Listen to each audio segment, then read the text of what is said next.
Muy buenas noches, bienvenidos a Debates. Hoy nos toca hablar de temas, acontecimientos que marcaron la historia de nuestra Córdoba, de la Argentina y el mundo. La reforma universitaria, hace 100 años, un grito que se daba a partir de la decisión de un grupo de estudiantes que se sentían incómodos con el tipo de educación que se impartía en la Universidad Nacional y en todas las universidades, porque esto tuvo un efecto contagio que aún hoy sigue perdurando, aunque quedan algunas deudas, quedan algunas cosas por resolver. La reforma sigue en marcha.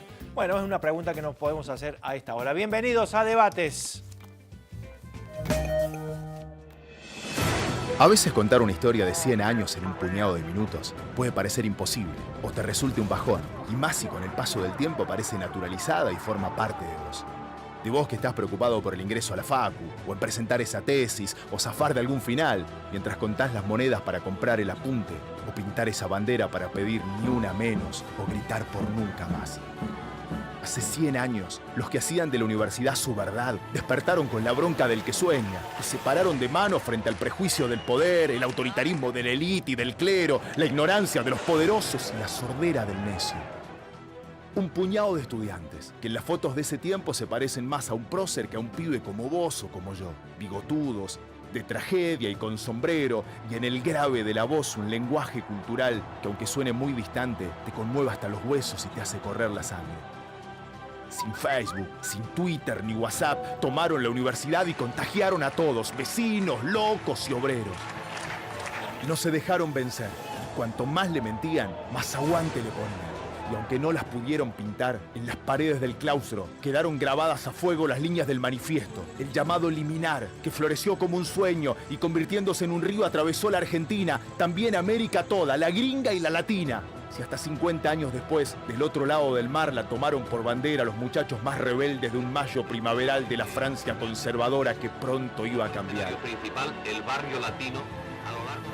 Mientras aquí se lograban 5 cambios para siempre con los que hoy convivimos y no vamos a renunciar. Te los voy a recordar, por si te andás olvidando.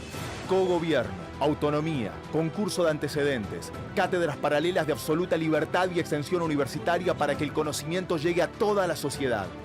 100 años pasaron ya, y en ese tiempo 1000 cosas, pero siempre hay una lucha que algunos deciden dar, para con sueños cambiar y que la vida sea justa, o por lo menos un poco, un poquito más. Y otra vez en los 60, los estudiantes de acá, como los de la Reforma, Meta Goma y Barricada, dijeron basta de prepo al atropello militar, dejando como legado el glorioso Cordobazo, como el primer cachetazo a la infame dictadura. Y en el mundo llegó el hombre a la luna, para que el 20 de julio te juntes con tus amigos y los puedas abrazar. El mundo siguió de locos, con muros, guerras y paz. En ese mundo de locos, algunos muros y hombres cayeron por peso propio en nombre de la libertad. Se cayeron las torres y en nombre de una tal paz hicieron algunas guerras porque nunca están de más. Y se caen las mujeres peleando por la igualdad y parece una locura que hasta el 51 ni las dejaban votar. La ley que consagra nuestros derechos cívicos y la reciban. Fuimos campeones del mundo mientras parecía que nada pasaba acá. Nos mandaron a la guerra y volvimos a pelear. Caímos, nos levantamos, nos volvieron a golpear. Conocimos los laureles y algo de la libertad. Se aflojaron unas piernas, pero supimos pegar. Defendimos la memoria y entre pañuelo y pañuelo no la vamos a soltar. Pero lo más importante es no permitir olvidar que los derechos y las luchas que nos legaron de atrás se defienden cada día, porque aunque parezcan eternos, siempre los pueden robar. Hay luchas que ya nos dimos y muchas más para dar. Defendamos el libre acceso a nuestra universidad, el boleto educativo y su gratuidad, las becas y los sueños, el amor y la diversidad. Córdoba se redime. Desde hoy contamos para el país con una vergüenza menos y una libertad más. Los dolores que quedan son las libertades que faltan. Creemos no equivocarnos. Las resonancias del corazón nos lo advierten. Estamos pisando sobre una revolución. Estamos viviendo una hora americana, decía Deodoro Roca en el manifiesto liminar. Mientras yo solo les digo, bienvenidos este año a nuestra universidad, en el que Córdoba añora el despertar de la idea más hermosa que ha nacido en esta tierra, acerca de la libertad.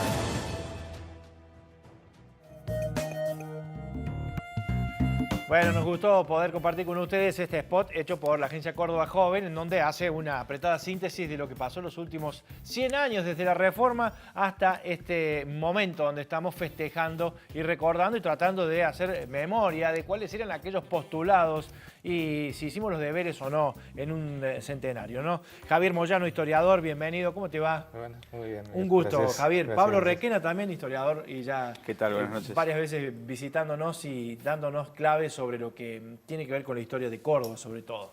Bueno, cuántas cosas juntas va trayendo la reforma a medida que vamos hablando, ¿no? Se mezcla. El otro día tuvimos un programa sobre el cordobazo y realmente había postulados muy parecidos y decimos, es como que se va repitiendo porque parece que los problemas también se van repitiendo a lo largo de la historia de Córdoba y de la Argentina.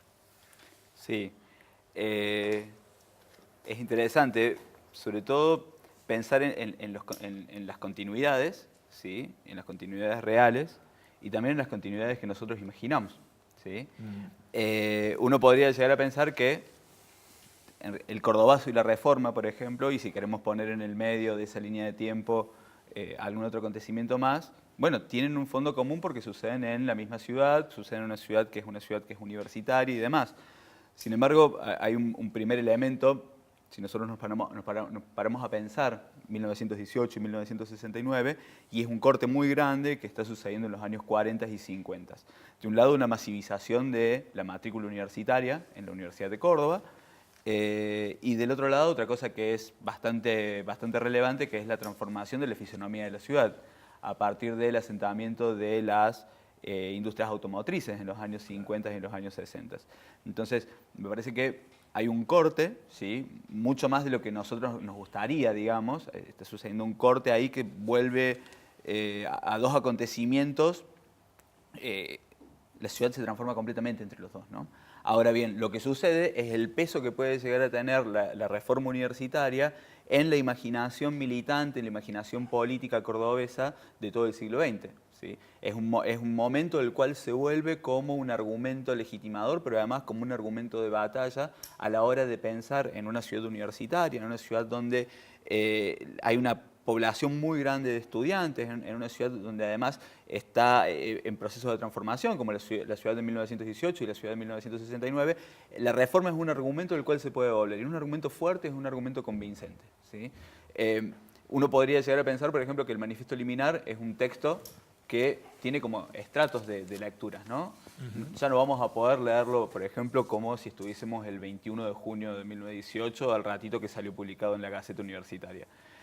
¿Por qué? Porque lo que está mediando es toda esa memoria política y militante cordobesa, ¿sí? Y argentina que lo ha ido leyendo y que ha ido cargando de sentidos. Entonces el Manifiesto Liminar podía servir para hablar de la necesidad de apoyar la lucha antifascista en España, de apoyar al bando republicano, podía hablar 10 años después en nombre del antiperonismo, podía hablar 10 años después, en los años 50, en nombre de defender la educación pública en el debate laico libre, podía hablar en 1969 de que en realidad los estudiantes del Cordobazo eran parte de una movida que se había iniciado 51 años antes en una ciudad provinciana donde empezaba a suceder la unidad obrero estudiantil.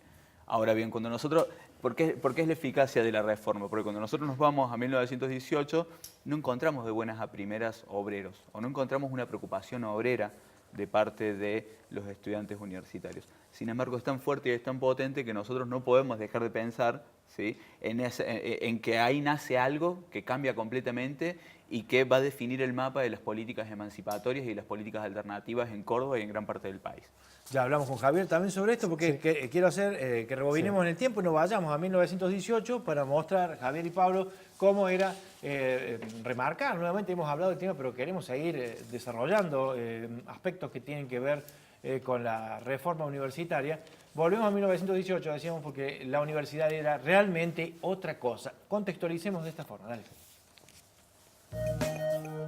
La Universidad Nacional de Córdoba, fundada en 1613 por los padres jesuitas, es, para la primera década del siglo XX, una institución arcaica y tradicional. Mientras en el resto de la Argentina y en el mundo se producen grandes cambios políticos, como la Revolución Bolchevique o el advenimiento del radicalismo al poder, la Universidad Cordobesa está detenida en el tiempo. su apego a las doctrinas religiosas y conservadoras, que rechazan la modernidad y los nuevos conocimientos científicos, la mantiene en un estado vetusto y colonial y despierta un enorme rechazo entre sus alumnos. Durante 1918, los estudiantes comienzan a rebelarse contra estas estructuras y a manifestarse por una universidad abierta, democrática y de rigor intelectual.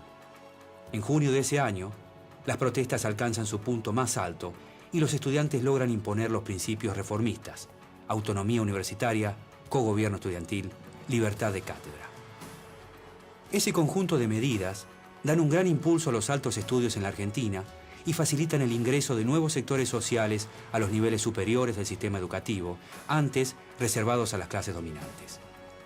Con el transcurrir de los meses, las ideas de la reforma se extienden a las universidades argentinas y luego cosechan adhesiones en toda América Latina, hasta convertirse en la base fundacional del movimiento estudiantil latinoamericano.